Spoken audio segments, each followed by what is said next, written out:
বাংলাদেশের পরিস্থিতি আজ সবার মুখে একই কথা। শেখ হাসিনা যেভাবে বাংলাদেশকে নিয়ন্ত্রণ করেছিল সেটা ছিল একটা স্বৈরাচারী শাসন ব্যবস্থা। আর এই স্বৈরাচারী শাসন ব্যবস্থা যে পতন হবে এক মুহূর্ত তা দেরি হলো না। পতনটা এত তাড়াতাড়ি হলো তা গোটা বিশ্ব তাকলিয়ে দিল। পতনের পর্যায়ে যদি আমরা আলোচনা করি, তার এই স্বৈরাচারী, তার নিষ্ঠুরতা, তার বর্বরতা, তার স্টুডেন্টের উপরে যে কঠোরতা আঘাত করেছে তাকে সে শাস্তি পেতে হলো। যে সরকারকে 15 বছর রাজত্ব করলো সেই সরকার বিএনপি, ইসলামিক কনফারেন্স, স্টুডেন্ট এবং জনসাধারণকে যেভাবে উত্তেজিত করেছিল, যেভাবে জনসাধারণের উপর অত্যাচার করেছিল এবং নির্বাচনের কোনো অংশগ্রহণ তাদের নিতে দেননি, কেউ ভাবতে পারেনি।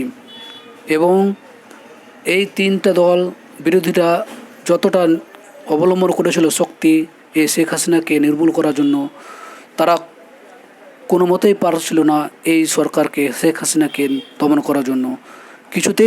কিছুতেই শেখ হাসিনাকে পদচ্যুত করতে পারছিল না। এবং শেখ হাসিনা বিভিন্ন পুলিশ প্রশাসন ও সেনাবাহিনী দিয়ে বল প্রয়োগ করে বিরোধীদেরকে দমন করেছিল। 15 বছর তিনি রাজত্ব করলেন, কিন্তু বিরোধীরা তার কোনো প্রতিবাদ করতে পারলো না। বিরোধীরা এত চেষ্টা করেও শেখ হাসিনাকে উচ্ছেদ করতে পারলো না। কিন্তু হঠাৎ করে শেখ হাসিনা 15 বছর রাজত্ব করার পর হঠাৎ করে শেখ হাসিনা শাসন ব্যবস্থা নির্মূল হয়ে গেল। কেমন করে তার সম্ভব হবেই সম্ভব।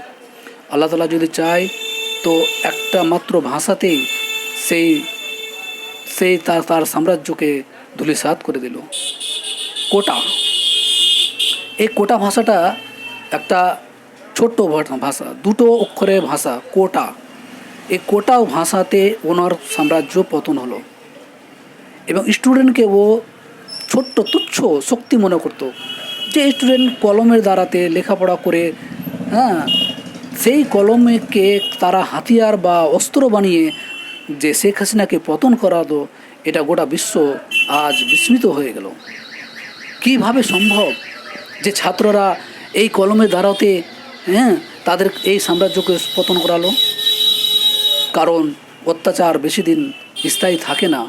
মনে হয় যে তিনি আমাদের উপরে সমস্ত কিছু নিয়ন্ত্রণ করছে, কিন্তু আল্লাহ তাআলা চাইলে সে কোটা বা যে কোনো একটা প্রলয় বা যে কোনো একটা ভাষার মাধ্যমে তাকে পরিবর্তন করতে পারে। কিন্তু আমরা সেটা বুঝতে পারি না। যে সাম্রাজ্যের দখল করে অত্যাচারী হয়ে ওঠে, অহংকারী হয়ে ওঠে, তার পতন অনিবার্য হয়। আমরা তা দেখতে পাচ্ছি গোটা বিশ্ব, যে শেখ হাসিনার পতনটা কিভাবে হলো। স্টুডেন্টের যে ক্ষমতা, যে গোটা বিশ্ব আজ দেখে অবাক হয়ে গেল। স্টুডেন্টরাও তো ভাবতে পারিনি যে আমরা এই বিরাট 15 বছরের সাম্রাজ্যকে হাসিনারকে আমরা ধূলিসাৎ করতে পারবো।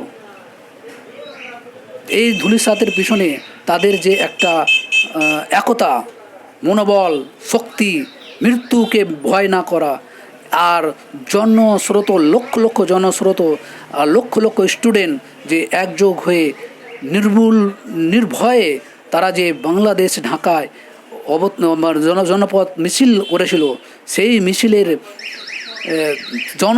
মিছিলের ঢেউ, সেই ঢেউতে শেখ হাসিনা একদম বয়ে চলে গেল। তার এই পতন আমাদের কাছে আল্লাহ তাআলার কাছে লাখ শুকরিয়া যে তিনি